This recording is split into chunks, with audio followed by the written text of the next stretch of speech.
Market లో invest చేసి మీ డబ్బులు డబుల్ చేసుకోవాలనుకుంటున్నారా? సుందరరామిరెడ్డి గారి లైవ్ సెమినార్ కి అటెండ్ అవ్వండి.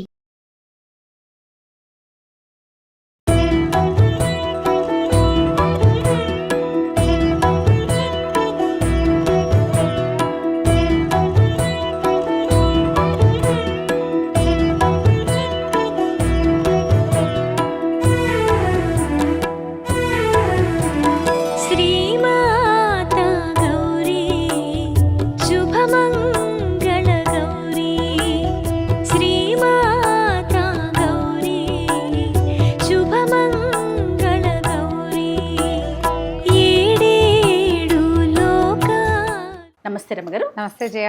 రమగారు, మనము దసరా శరన్నవరాత్రులు చేస్తూ ఉన్నాము. 5వ రోజులో ఉన్నాం. ఈ రోజు యొక్క విశిష్టత 5వ రోజులోకి వచ్చేసాం.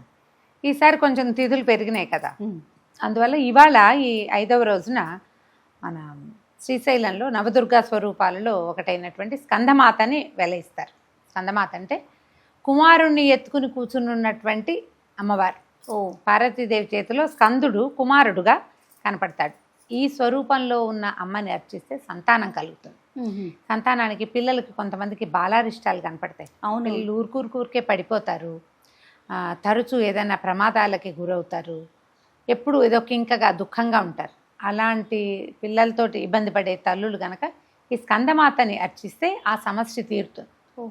మామూలుగా మనకు సంతానం కావాలన్నా కూడా స్కందుడినే ఆశ్రయిస్తాం. అవును కదా, మన రామాయణంలో నుంచి స్కందజననం చదువుకోమని అది చెప్తారు కదా. ఈ స్కందమాత చాలా విశేషమైన స్వరూపం. అమ్మవారు చక్కగా పిల్లవాడిని ఎత్తుకుని కూర్చుని ఉంటుంది. ఆయుధాలు లేకుండా పద్మాలు పట్టుకుని ఉంటుంది. పై చేతిలోనూ పద్మాలే ఉంటాయి, పిల్లవాడిని ఎత్తుకుంటుంది. ఈ చేతిలో ఏమో అభయముద్ర విశేషంగా కనపడుతుంది. అయితే ఈ రోజున మనకి ఇంద్రకీలాద్రి మీద కనకదుర్గ అమ్మవారి దేవాలయంలో మహాలక్ష్మి స్వరూపాన్ని వేస్తారు. అయితే ఈ మహాలక్ష్మి ఈరోజు శుక్రవారం కూడా అయింది కాబట్టి విశేషంగా మనకి కనిపిస్తుంది. అమ్మవారి చూడు, లక్ష్మీదేవి అవసరం లేనిది ఏముంది, ఆమెతోటే మన ప్రపంచం అంతా. అంతే కదండి. మనకు ఆరోగ్యం కావాలి, ఐశ్వర్యం కావాలి, ధనం ధాన్యం వృద్ధి కావాలి, ఎక్కడికి వెళ్ళినా మన మాట చెల్లాలి, ఎక్కడికి వెళ్ళినా మన కథ నడుస్తూ ఉండాలి. ఆ కథ నడిపించేది లక్ష్మీదేవే. మహాలక్ష్మి పూజా విధానం శ్రావణ మాసం అంతా మనం విశేషంగా చేస్తాం. ఈ స్వరూపాలలో ఒక స్వరూపం ఖచ్చితంగా ఈ 10 రోజుల్లో ఒకటి మహాలక్ష్మి స్వరూపంగా కనిపిస్తుంది. అమ్మని గనక ఆశ్రయిస్తే దొరకనిది ఏదీ లేదు. అన్ని రకాల ఐశ్వర్యాలు లభిస్తాయి. ధనధాన్య సమృద్ధి కలుగుతుంది. గోసంపద ఉంటే గోవృద్ధి కలుగుతుంది. అవును, ఏది ఉంటే అది వృద్ధి చెందుతుంది. ఒకవేళ ఏది లేని స్థితి గనక ఏదైనా ఉంటే ఆ స్థితి నుంచి మార్పు వస్తుంది. కాబట్టి లక్ష్మీ పూజా విధానంగానే చేసుకుంటాం. మహాలక్ష్మి అష్టోత్తరం చేసుకోవచ్చు, ఆ తర్వాత ఏమో లక్ష్మీ అష్టకం చేసుకోవచ్చు, కనకధార స్తుతి చేసుకోవచ్చు. ఈ రోజున వచ్చేటువంటి ముత్తైదులని మనం మహాలక్ష్మి స్వరూపంగా భావించి పూజించుకోవచ్చు. అయితే అమ్మవారికి ఏం సమర్పిస్తాం? సాధారణంగానే మనం లక్ష్మీదేవికి శనగపప్పు ఇష్టం. అవును, శనగపిండితో ఏ పదార్థమైనా చేసి పెట్టచ్చు. శనగపప్పుతో చేసేటువంటి బూరెల్ని లక్ష్మీదేవికి నివేదన చేస్తారు. ఈ రోజున బూరెలే. ఈ 5వ రోజున కుమారి పూజ చేస్తాం కదా.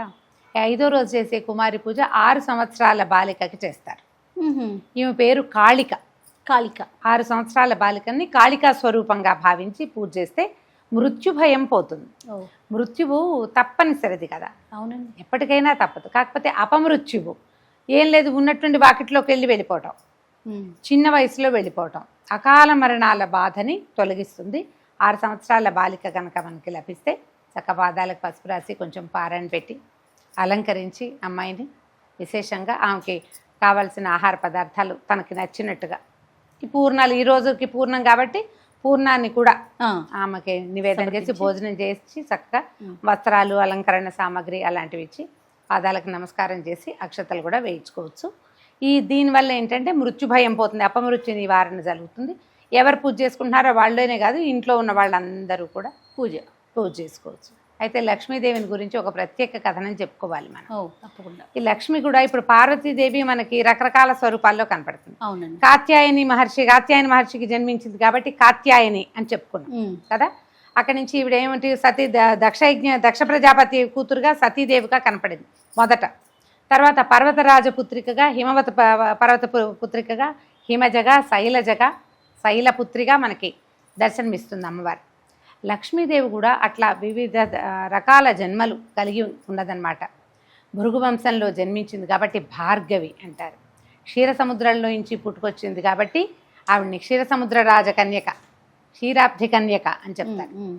ఎప్పుడూ ఆమె విష్ణుమూర్తి భార్యగా ఉండటమే కాకుండా ఆయన వక్షస్థలంలో కొలువై ఉన్నట్టుగా మనకు కనపడుతుంది. వక్షస్థల లక్ష్మికి ప్రత్యేకమైన వ్యూహలక్ష్మి విధానం అని ఆ మంత్రాన్ని గనక చేస్తే, అనుసంధానం చేస్తే అమ్మవారి యొక్క కరుణ లభిస్తుంది, అయ్యవారి కరుణ కూడా విష్ణు సాయుధ్యం లభిస్తుందని విశేషంగా చెప్తారు. అయితే ఈ వ్యూహలక్ష్మి మనం వెంకటేశ్వర స్వామి వారిని అర్చించేటప్పుడు మనకు కనపడుతుంది, వక్షస్థల లక్ష్మీదేవి కనిపిస్తుంది కదా, అక్కడ కూడా ఈ వ్యూహలక్ష్మి మంత్రం విశేషంగా చెప్తారు. ఈ లక్ష్మీ సాధన ఎన్నో రకాలైన మంత్రాలుగా వ్యూహలక్ష్మికి ప్రత్యేకమైన మంత్రం రోజువారీ చేసుకోవటం. అయితే ఇది ఎక్కడ మొదలెట్టామో అక్కడే పూర్తి చేయాలి, అలాంటి నియమాలు కూడా కొన్ని కనిపిస్తాయి. చక్కగా లక్ష్మీ అష్టోత్తరం ఎంత సులువైనదో. అసలు ముత్తైదో వివాహం అవ్వగానే మొదట రోజువారీ పూజలు, ఆడపిల్లలు చూడు ఇంట్లో ఉన్నప్పుడు ఊరికి అమ్మ పూజ చేస్తే దండం పెట్టుకుంటారు, అవును అంతే కదా. కానీ మనకి వివాహానంతరం వాళ్ళ ఇంట్లో వాళ్లే దీపం పెట్టుకుంటారు, లేదా అత్తగారు కొన్ని సవరిస్తే అత్తవారింట్లో ఉంటే ఆ కోడలు వెళ్ళి దీపం పెడుతుంది. మొట్టమొదటి నేర్చుకోవాల్సింది లక్ష్మీ అష్టోత్తరమే. లక్ష్మీ అష్టోత్తరం నేర్చుకుంటే ఒకటి మనకి ధనమో ఐశ్వర్యమో ఇంకేదో పెరగటమే కాదు, అదొకటే కాదు, భర్త యొక్క ప్రీతిని ఇతోధికంగా పొందుతారు వాళ్ళు. ఆవిడ మళ్ళీ హృదయంలోనే ఉంది కదా. పైగా అమ్మవారిని ఏం చెప్తారంటే నిత్యానపాయినిగా చెప్తారు, భర్తను విడిచి ఉండదు. అందుకని ప్రత్యేకంగా ఈ లక్ష్మీ పూజా విధానాన్ని కొత్తగా పెళ్ళైన ఆడపిల్లలందరూ అలవర్చుకుని నిత్యము లక్ష్మీ అష్టోత్తరం చాలా సులువు, 108 నామాలు, చక్కగా స్తోత్రం లాగా ఉంటుంది. 10 రోజులు చదివారంటే నేను చక్కగా నేర్చేసుకోవచ్చు, ఈజీగా సులువుగా కూడా. ఎప్పుడు మనం శుక్రవారం లక్ష్మీ పూజ చేసుకోవచ్చు. శ్రావణ మాసం వచ్చినప్పుడు ఎవరో వచ్చి చేయించక్కర్లా, మనమే మెల్లిగా కూర్చుని మన పూజ మనం చేసుకోవచ్చు. విశేషంగా లక్ష్మీదేవిని అర్చిస్తారు. అయితే ఈ రోజున అమ్మవారికి గులాబీ రంగు వస్త్రం సమర్పణ చేస్తాం. ముదురు గులాబీ రంగు, లేత గులాబీ రంగు, ఏదైనా సరే. గులాబీ రంగు అంటే పింక్ కలరు అదే వస్త్రాలు సమర్పిస్తాము. తర్వాత ఏమో పింక్ కలర్ ఆభరణాలు అంటే గాజులు లాంటివి ఏమైనా సమర్పిస్తే పింక్ కలర్వి, ఇదే ఈ గులాబీ రంగు ఆభరణాలని అమ్మవారికి సమర్పించవచ్చు. మన ఇంటికి వచ్చిన ముత్తైదులకు కూడా బొట్టు కడక పెట్టడం, పాదాలకు పసుపు రాయటం, లక్ష్మీ స్వరూపంగా భావించి విశేషంగా అమ్మవారిని ఈ రకంగా సేవించుకోవచ్చు. రమగారు, మరి సాధారణంగా మనం లక్ష్మీదేవికి అనగానే శుక్రవారం పూట ఉదయం పూజ చేసుకుంటూ ఉంటాం. శరన్నవరాత్రుల్లో సాయంత్రం చేస్తాం కదా, దీన్ని ఎట్లా అంటే ఉదయం సాయంత్రం 2 పూట్ల చేసుకోవటం మంచిదంటారా? ఇప్పుడు ఎప్పుడైనా శరన్నవరాత్రుల్లో 2 పూట్ల విధానం చేసే వాళ్ళు ఉంటారు. కేవలము రాత్రుళ్లే పూజించే విధానం కొన్ని ప్రాంతాల వారి ఆచారంగా కనపడుతుంది. మేము ఉదయం సాయంకాలం 2 సమయాల్లోనూ చేస్తాం. మీరు దేవాలయాల్లో గమనించండి, ఉదయం విధానం, సాయంకాలము విధానం ఉంటుంది. కొన్ని చోట్ల ఏం చేస్తారు, కేవలం మధ్యాహ్నం నుంచి మొదలుపెట్టి అలంకారం చేసి సాయంకాలం సూర్యాస్తమయ వేళకి అమ్మవారి స్వరూపం చూపిస్తారు. అవును, అక్కడి నుంచి విశేషంగా మంగళ నీరాజనాలు, హారతులు ఇవ్వటము, ఆ స్వరూపాన్ని వెలయింపజేయటం అన్నీ సాయంత్రమే కనిపిస్తాయి. మన విధానాన్ని బట్టి మామూలుగా శుక్రవారం లక్ష్మీదేవి పూజ ఏమిటి, పొద్దుటి పూట చేసుకుంటాం. మళ్ళీ శుక్రవారం మనకి రాహుకాలం ఒకటి వస్తుంది. అవును, 10:30 నుంచి 12 గంటల దాకా. ఈ రాహుకాలం మొదలయ్యేసరిగా దీపం వెలిగించి రాహుకాలం అయ్యేదాకా దీపారాధన ఉంచుకుంటే విశేషంగా లక్ష్మీ పూజ కుదురుతుంది.